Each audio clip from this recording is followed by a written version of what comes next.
शुरुए दूसर दुनिया में ले जाएगा। क्यों किसी को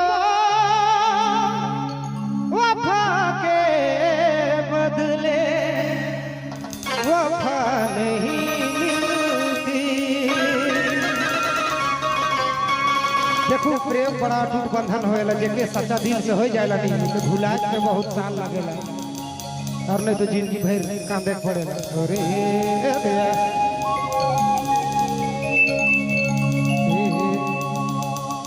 हे हाय रे दादा आ कहो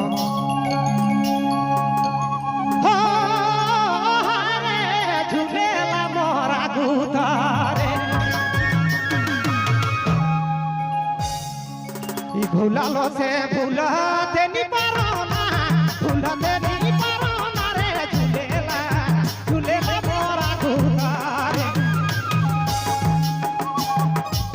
भुलालो से भुला देनी पारोना, भुला देनी पारोना दादा झुलेला झुलेला सुगिया गुतारे।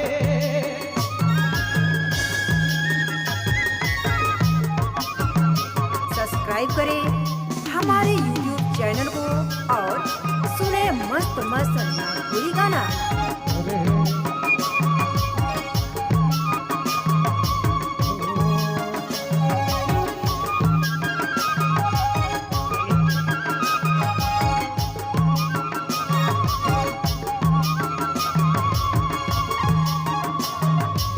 पहिला पीरितिया रे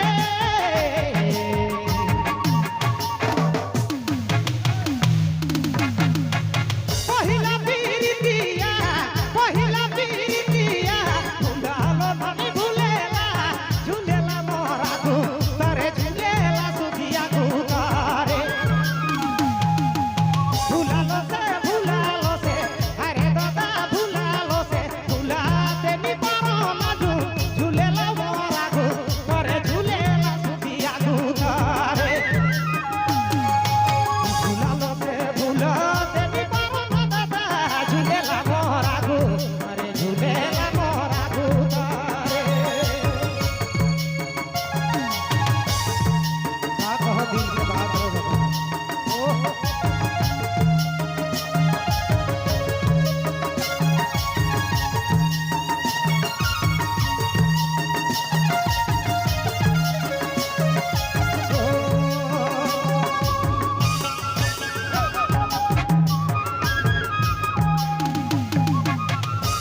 सब्सक्राइब करें हमारे YouTube चैनल को और सुने मस्त मस्त भोजपुरी गाना।